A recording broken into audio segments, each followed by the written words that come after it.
சாமியாரோட சடை மாதிரி இருக்கிற இந்த டிசைனை வந்து அப்படியே மொட்டத்தலை மாதிரி வலுவலுன்னு கொண்டு வரணும். அதுக்கு எவ்வளோ நேரம் எடுக்கும்னு தெரியும். ரோசட் டிசைன்லாம் போடுறா இருந்தாக்கா சும்மா அப்படியே பூசி மொழி விட்டு மேலாப்பில் ரோசட் டிசைனை போட்டு ஓப்பி அடிச்சிருவேன். ஆனால் இது வந்து ஷார்ப் எட்ஜஸோட செய்ய வேண்டிய கேக் அப்படிங்கிறதுனால நல்லா வந்து ஃபினிஷிங் கொடுக்க வேண்டியதாக இருக்குது. இது வந்து 1 kg செஞ்ச ரெட் வெல்வெட் கேக் அப்படிங்கிறதுனால கஸ்டமர் வந்து க்ரீமும் வந்து நல்லா ரெட் கலரில் இருக்கணும்னு சொல்லியிருந்தாங்க. ஆனால் அதிகமாக ஃபுட் கலர் சேர்த்தோம் அப்படின்னா உடம்புக்கு கெடுதல் அப்படிங்கிறதுனால கேக்கை மட்டும் நல்லா ரெட் கலரில் செஞ்சு எடுத்துட்டு க்ரீமில் வந்து லைட்டாக வந்து நான் கலர் சேர்த்துட்டேன். ஆனாலும் கஸ்டமரோட திருப்தி வந்து ரொம்ப முக்கியம் இல்லையா? அதுக்காக என்ன பண்ணேன் அப்படின்னா இருக்கவே இருக்குது கேக் கிளேஸு.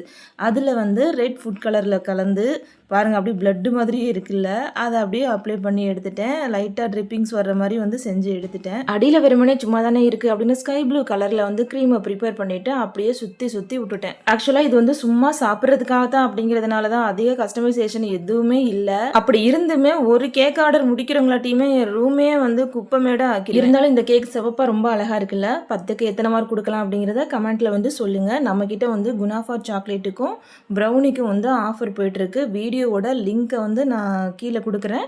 நீங்கள் செக் பண்ணி பார்த்துட்டு வாங்கிக்கலாம். உங்களுக்கு ப்ரௌனிஸ் அண்ட் கேக்ஸ் இதெல்லாம் வேணும் அப்படின்னா ஸ்க்ரீனில் தெரியிற நம்பருக்கு வாட்ஸ்அப் பண்ணுங்கள். சப்ஸ்கிரைப் பண்ணுங்கப்பா. அவ்வளோதான், வீடியோ முடிஞ்சுச்சு.